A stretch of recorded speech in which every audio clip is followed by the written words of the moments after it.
వైకాపా పాలనలో మహిళలకు శాంతి భద్రతలు కరువయ్యాయని భాజపా నాయకురాలు సాదినేని యామిని శర్మ విమర్శించారు.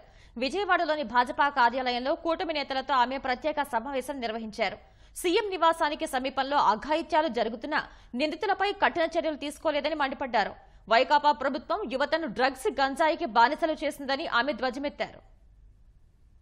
మహిళల రక్షణ, భద్రత, అలాగే ఈ రాష్ట్ర ప్రజల శాంతి భద్రతల పైన ఏమాత్రము పట్టింపు లేకుండా ఈ ప్రభుత్వ పాలన సాగింది. ఒకసారి ఏదైనా ఒక ఘటన జరిగితే పొరపాటు జరిగిందని అనుకుంటాం, కానీ వందలాది మంది మహిళల పైన లేదా ప్రజల పైన కంటిన్యూస్ గా దాడులు జరుగుతుంటే ఆ ప్రభుత్వాన్ని, ఆ పాలనని ఏమనాలి? వైసీపీ పాలనలో 650కి పైగా మహిళల పైన అత్యంత దారుణమైనటువంటి ఘటనలు జరిగాయి. ఇన్ని వందలాది సంఖ్యలో ఘటనలు జరుగుతున్నప్పటికీ కూడా ప్రభుత్వము, ముఖ్యమంత్రి గారు మహిళలు ఇద్దరు హోంమంత్రి లాగా పనిచేశారు. వారు లేదా మహిళా కమిషన్ నిమ్మకి నీరెత్తినట్టుగా ఉన్నారు. అంటే దీన్ని బట్టి ఏమర్థం చేసుకోవాలి? మనకు అర్థం కావట్లేదు. ఈ ప్రభుత్వము అసమర్థ పాలన, ఏమాత్రము బాధ్యత లేనటువంటి ప్రభుత్వము. అక్షరాల 22,278 మహిళలు, దాంట్లో 7,920 మంది బాలికలు, వారందరూ మిస్సింగ్ అయిపోయారు. అప్పుడప్పుడు వచ్చి డీజీపీ, కొంతమంది ఎస్పీలు వచ్చి మాట్లాడతారు, ఆ రాష్ట్రంలో మా పోలీసు వ్యవస్థ బాగా భద్రతని ఇస్తుందని. మేము ప్రశ్నిస్తున్నాం, పదే